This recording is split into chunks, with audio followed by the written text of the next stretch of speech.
திமுகவை சேர்ந்த விளாத்திக்குளம் பகுதியின் எம்எல்ஏவான திரு மார்க்கேண்டையன் அவர்கள் இன்னைக்கு காலையில் விடிகால 5லேருந்து 6 மணிக்குள்ள ஒரு வீட்டில் கைது பண்ணியிருக்காங்க காவல்துறை.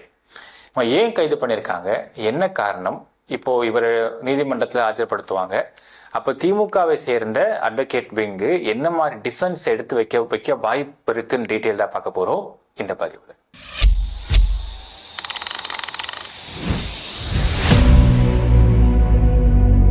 அன்பார்ந்த மக்களுக்கு வணக்கம். நான் உங்கள் கார்த்திக் பிள்ளை அண்ட் வெல்கம் டு தி கேடி. தூத்துக்குடி மாவட்டம் கோவில்பட்டியில் இருக்கக்கூடிய விளாத்திக்குளம் பகுதியைச் சேர்ந்த எம்எல்ஏவான திரு மார்க்கேண்டையன் அவர்கள் கடந்த 18 ஜூலை 2026 வெள்ளிக்கிழமை அன்னைக்கு ஒரு பொதுக்கூட்டம் போறார். எதுக்கு பொதுக்கூட்டம் போறாருன்னா, கோவில்பட்டி பகுதியில் வாக்காளர்களுக்கு நன்றி தெரிவிக்கும் கூட்டம். அந்த கூட்டத்தில் அவர் சில விஷயங்கள்லாம் பேசுறாரு. எதை பற்றி பேசுகிறாரு அப்படின்னு பார்த்தா, சட்டமன்றத்தில் திரு விஜய் அவர்கள், மாண்புமிகு முதலமைச்சர் விஜய் அவர்கள் எப்படி திமுகவை எதிராக கிரிட்டிசைஸ் பண்ணி அவங்க பேசினாரோ அதற்கு பதில் கொடுக்கும் விதமாக இவருடைய பேச்சை அமைச்சிருக்காருன்றதை பார்க்க முடியுது. அதில் ஒரு சில வார்த்தைகள் இவர் பேசியிருக்காரு. அது என்ன வார்த்தை அப்படிங்கிறத ஃபர்ஸ்ட் பார்த்துருவோம். இந்த உலக நாட்டில் நான் தேடிக்கொண்டிருக்கிறேன், சட்டமன்றத்திலே உன் தகப்பனாரை என்று சொல்கிறானே, நான் கேட்கிறேன், மானங்கட்ட தமிழ்நாட்டினுடைய முதலமைச்சர், உன்னை சட்டமன்றத்துக்குள்ள வச்சு பாத்துக்கிறோம்டா. நாங்க என்ன கோமாளி பையில நினைச்சுக்கிட்டு இருக்கிற, சட்டமன்றத்தை பூட்டுவானா, பூட்டினா உனக்கு எலும்பு இருக்காது, ஒட்டச்சிட்டு தான் உன்னை அனுப்பி விடுவானா. இப்போ இந்த வீடியோ அடிப்படையாக கொண்டுதான் இன்னைக்கு காலையில அவருடைய வீடு இருக்கக்கூடிய அம்பாள் நகருக்கு 5 மணிக்கு காவல்துறை போயிருக்கிறாங்க. கிட்டத்தட்ட 100க்கும் மேற்பட்ட காவல்துறை போனதாக சொல்றாங்க. அதுல தலைமை தாங்கியவர் கிரைம் பிரான்ச்சோடைய டிஎஸ்பியான திரு கண்ணன் அவர்கள், கிரைம் பிரான்ச் இன்ஸ்பெக்டரான திருமதி ஜானகி அவர்கள் மற்றும் விளாத்திக்குளம் டிஎஸ்பியான திரு சுந்தரமன் அவர்கள் தலைமை தாங்கி போயிருக்கிறாங்க அப்படிங்கிறத பார்க்குறோம். ஸோ 5 மணிக்கு போயிருக்கிறாங்க, 6 மணிக்கு கைது பண்ணி அவரை அரெஸ்ட் பண்ணி கூட்டு போயிருக்காங்க. இப்போ என்னென்ன செக்ஷன்ஸ் போடப்பட்டிருக்கு அப்படின்னு பார்த்தா 3 செக்ஷன்ஸ் போடப்பட்டிருக்கு. ஒன்று BNS 351 of 3, BNS 352 and BNS 353. இப்போ ரீசெண்டாக பார்த்தீங்கன்னா, இப்போ ஒரு 5 மினிட்ஸ் முன்னாடி பார்த்தீங்கன்னா, தூத்துக்குடியை சேர்ந்த கீதா ஜீவன் மற்றும் அனிதா ராதாகிருஷ்ணன் அவர்கள் 2 பேருமே என்ன ப்ரெஸ்மெண்ட் கொடுத்துருக்காங்கன்னா, நாங்கள் அரெஸ்ட் பண்ணி கூட்டு போகிறாங்க காவல்துறை. இப்போ மார்க்கேண்டையன் அவர்களை எங்கே வச்சிருக்கிறாங்க அப்படிங்கிறதே தெரியல. என்ன எப்படி கூட்டிகிட்டு போயிட்டு நீங்கள் கட்சி மாறிக்கோங்க, நீங்கள் எங்கள் கட்சிக்கு வந்துருங்க, நான் எல்லாம் பார்த்துக்கிறேன் அப்படின்னு பேரம் பேசினாங்களோ அதே மாதிரி இவரையும் பேரம் பேசுகிறாங்களான்ற சந்தேகம் எங்களுக்கு அதிகமாக இருக்குது. எங்கே வச்சிருக்காங்கன்னே தெரிய மாட்டேங்குது, கேட்டால் ஒழுங்கான பதில் சொல்ல மாட்டேங்கிறாங்க காவல்துறை அப்படிங்கிற மாதிரியெல்லாம் ப்ரெஸ் மீட் கொடுத்துருக்குறாங்க ரீசெண்டாக மக்களே. சரி, இப்போ செக்ஷன்ஸ் என்ன அப்படிங்கிறத ஃபஸ்ட்டு பார்த்துருவோம். ஏன்னால் எதற்காக கைது பண்ணப்பட்டிருக்கு அப்படிங்கிறதுக்கு ஒரே காரணம், அவர் மாண்புமிகு முதலமைச்சர் திரு ஜோசப் விஜய் அவர்களுக்கு கொலை மிரட்டல் விட்டாரு அப்படின்னு தான் இந்த கைதுக்கான அடிப்படை காரணமாக சொல்கிறாங்க இல்லைங்களா. BNS 352, 353 and 351 of 3. இப்போது 351 of 3 BNS என்ன சொல்லுதுன்னா, கிரிமினல் இன்டிமிடேஷன், அதாவது ஒருவரை கொலை மிரட்டலோ அல்லது பயங்கரமான காயங்கள் ஏற்படுத்தும் விதமாக அவர் மிரட்டுறதோ இதெல்லாம் செஞ்சிட்டோம் அப்படின்னா கிரிமினல் இன்டிமிடேஷன் இங்கே அப்ளை ஆகும். இப்போது இது ஒன்று தான் நான் பெயிலபிள் செக்ஷன்ஸ். BNS 352, BNS 353. 352 பார்த்தீங்கன்னா, அதாவது பொது அமைதிக்கு குந்தகம் விளைவிக்கும் விதமாக ஒரு தனிநபரை அவமானப்படுத்துதல் அப்படிங்கிறது தான் BNS 352ல் வருது. இப்போ என்ன வாதத்தை முன்வைக்கலான்னா, பொது அமைதி குந்தகம் விளைவிக்கும் விதமாக, இப்போ என்ன பொது அமைதி குந்தகம் விளைவிச்சுட்டாங்க? ஏதாவது பிரச்சனை வந்துச்சா? யாராவது லா அண்ட் ஆர்டர் இஷ்யூ ஏற்படுத்துனாங்களா? யோசிச்சு பாருங்க மக்களே. இதே கொஞ்ச நாளைக்கு முன்னாடி இப்போது மாண்புமிகு அமைச்சராக இருக்கக்கூடிய ஆதவ அர்ஜுனா அவர்கள் போராட்டம் பண்ணுங்க, கூட்டம் சேருங்க அப்படின்னு ஏகப்பட்ட வார்த்தை பேசியிருப்பார். இன்ஃபேக்ட் பார்த்தீங்கன்னா, மெரினா பீச்சில் எப்படி உங்களுக்கு ஜல்லிக்கட்டுக்கு போராட்டம் மாதிரி வச்சாங்களோ அதே மாதிரி விஜய் அவர்களுக்கு ஆதரவாக ஒரு பெரிய போராட்டம் ஏற்பட வாய்ப்பு இருக்குது, இவங்க பேசின சில வார்த்தைகள் அடிப்படையில் இதை ஏற்பட வாய்ப்பு இருக்குது அப்படின்னு மத்திய அரசுலேருந்து ஒரு ஹிண்ட் கொடுத்து, அந்த ஹிண்ட்டுக்காக இவர் ஆட்சி அமைப்பதற்கு முன்னாலேயே தமிழகத்தில் பல முக்கியமான இடங்களில், முக்கியமாக மெரினா பீச்சஸ் மாதிரி இடங்களில் பாதுகாப்பு போட்டிருந்தாங்க மக்கள் கூடாமல் இருக்கிறதுக்காக. இப்போ பொது அமைதிக்கு குந்தகம் விளைவிப்பது அதுவா இதுவா நீங்களே முடிவு பண்ணுங்க மக்களே. ரெண்டாவது, எனக்கு தெரிஞ்சு இந்த ஒரு செக்ஷன்ஸை வந்து நீதிபதி அவர்கள் இது வந்து மேலோட்டு ஆகாது அப்படின்னு சொல்றதுக்கு வாய்ப்பு இருக்கு. அடுத்து BNS 353 இது என்ன சொல்லுதுன்னா, பொய்யான செய்தியை மக்களிடத்தில் கொண்டு போய் சேர்த்தல். இப்போ இவர் எந்த பொய் செய்தியும் சேர்க்கல, நடந்த மேட்டரை சொல்றாரு, அதை விமர்சனம் பண்ணி பேசுறாரு, அவ்வளவுதான். ஸோ BNS 353யும் இதை மேலோட்டு ஆகிறதுக்கு வாய்ப்பு இருக்குதா அப்படின்றது தெரியல. வாய்ப்பு இல்லை. எனக்கு தெரிஞ்சு ரெண்டு செக்ஷன்ஸுமே வந்து வாய்ப்பு இல்லை, கம்மி தான். இப்போ கிரிமினல் இன்டிமிடேஷன் BNS 351 of 3 இதுதான் வந்து அவங்க மெயினாக பார்க்கணும். இதுதான் நான் பெயிலபிள் செக்ஷன்ஸ். அதாவது இங்கே 2-3 ப்ரீவியஸ் ஜட்ஜ்மெண்ட்ஸ் வந்து அனலைஸ் பண்ணி பார்த்தா தெரியும். ஒரு நீதிமன்றம் ஒருத்தவங்க கொலை மிரட்டல் விட்டுட்டாங்க அப்படின்னா நேரடியாக விட்டால் மட்டும் கிடையாது, உங்களுக்கு வந்து சோஷியல் மீடியாக்கள்லையோ இல்லை வீடியோக்களின் வாயிலாகவோ இல்லை பொது மேடைகள்லையோ கூட ஒருத்தவங்களை பற்றி கொலை மிரட்டல் விட்டால் அதை வந்து இந்த செக்ஷன்ஸ் மேட் பண்ண முடியுன்றது தான் இதோடைய வைடு. இப்போ இந்த செக்ஷன்ஸ் இந்த ஒரு ஸ்பீச்சுக்கு வருமா அப்படிங்கிறது தான் இந்த நீதிபதி பார்ப்பாங்க. இப்போ அவர் என்ன சொல்றாருன்னா, நீங்க சட்டமன்றத்துடைய கதவை பூட்டி பாருங்க, பூட்டுனீங்கன்னா உங்க எலும்பை உடைச்சி வெளியே அனுப்புவோம் அப்படின்னு விளாத்திக்குளம் MLA மார்க்கெட்டிங் சொல்லியிருக்காரு. இப்போ இதில் 2-3 ஆஸ்பெக்ட்ஸ் பார்க்கலாம். சட்டமன்றத்தை பூட்டிட்டு ஒரு கூட்டம் நடத்துதல் அப்படின்ற ஒரு வார்த்தை. ஒரு வெளிநடப்பு அப்படிங்கிறத எப்படி திரு ஜோசப் விஜய் அவர்கள் ஒரு தப்பான விஷயமா மக்கள்கிட்ட கொண்டு போய் சேர்த்தாரு அப்படிங்கிறத பார்க்கணும். இப்போ உண்மையாவே DMK பார்ட்டி ஃபண்டுன்னு சொன்னதுனால வெளிநடப்புலாம் பண்ணல, ஆனால் அப்படிதான் அவர் சொன்னார். அப்போ தப்பான இன்ஃபர்மேஷன்ஸ் அவர் தான் பரப்புறாரு. என்ன சொல்லுவாங்க, இது அரசியல் பேச்சு, விட்டுட்டு போயிருங்க அப்படின்னு தான் சொல்லுவாங்க ஜென்ரலாகவே. எதுக்கு இப்போ வெளியே போனாங்க? ஏங்க இப்போ நான் ஒரு தப்பான இன்ஃபர்மேஷன்ஸை முதலமைச்சர் கொடுக்க சொல்றாரு, அது எதிர்கட்சி தலைவராக திரு உதயநிதி ஸ்டாலின் அவர்கள் அதை வந்து எதிர்க்கிறாரு, அதை வந்து அவை குறிப்பை நீக்குங்கன்னு சொல்றாரு, நீங்க அதுக்கு வந்து அது கொடுக்க மாட்டேங்கிறீங்கன்னப்போ இல்லை நான் பேசட்டும், கன்னி பேச்சு பேச விடுவோம் ஃபர்ஸ்ட். ஏன்னா கன்னி பேச்சு ஜெனரலாக வந்து இன்டர் பண்ண மாட்டாங்கன்னு சொல்லுவாங்க சட்டமன்றத்தில். கன்னி பேச்சு பேசிட்டோம், அதில் வந்து இன்ஃபர்மேஷன்ஸ் தப்பா இருந்தா நான் அதை அனலைஸ் பண்ணி நீக்கிறேன்னு சபாநாயகர் உறுதிமொழி கொடுக்குறாரு. அடுத்தது உதயநிதி ஸ்டாலின் அவர் சொல்றாரு, நேற்று கூட வந்து அவை முடிஞ்சு நீங்க சொல்லிட்டீங்க, நாங்கள் எல்லாம் கிளம்பி வீட்டுக்கு போயிட்டோம், வீட்டுக்கு டிவி போட்டு பார்த்தா இப்போ ஒரு அமைச்சர் ராஜ்மோகன் அவர்கள் வந்து பேசிக்கிட்டு இருக்காரு. இப்போ அவர் பேசக்கூடியது வந்து உண்மையா பொய்யா, எவ்வளோ பொய் எவ்வளோ உண்மை அப்படிங்கிறத நாங்கள் அப்ஜெக்ட் பண்றது ஸ்பேஸே இல்லை. இப்போ அதெல்லாம் அவை குறிப்பில் ஏறி இருக்கும்ல அப்படின்னு கேட்குறாரு. இது சொல்லும் பொழுதுதான் இப்படியே பண்ணால் நாங்கள் எப்படி இது சரியான ஒரு போக்கா அப்படின்னு தான் வெளிநடப்பு பண்றாங்க.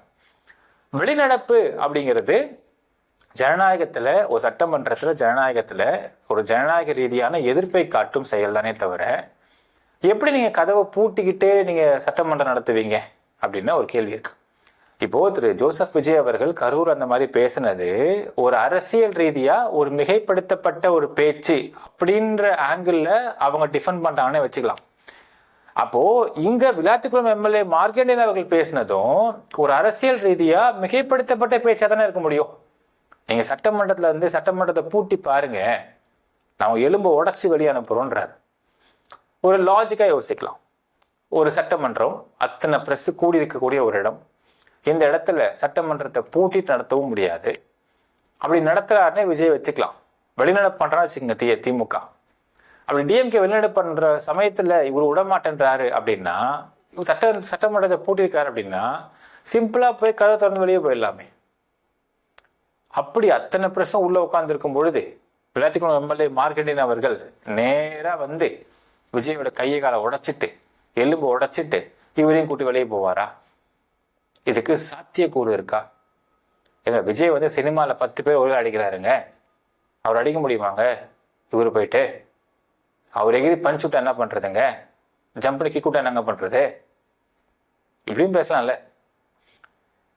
லாஜிக்கா பார்த்தனா இது அரசியல்ல மிகைப்படுத்தி பேசக்கூடிய ஒரு செயலாக நீதிமன்றம் பார்க்குமேயானால் இந்த வழக்குல அவருக்கு வந்து அரெஸ்ட் கொடுக்காது, ரிமாண்ட் கொடுக்காது. ஏற்கனவே நீதிமன்றம் சொல்லிட்டாங்க.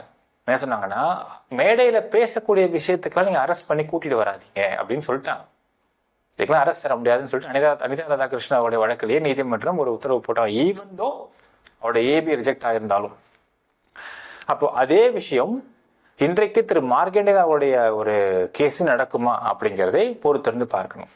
இங்க 2 விஷயம் பார்க்கணுங்க. ஃபர்ஸ்ட் விஷயம், திரு ஆதவ அர்ஜுனா அவர்கள் முதலமைச்சராக திரு மு.க. ஸ்டாலின் இருந்த பொழுது அவரு பேசாத பேச்சு கிடையாது. முதலமைச்சர்னு பேசினார், இன்னும் கண்டமணிக்கு அவர் பேசியிருக்கார்.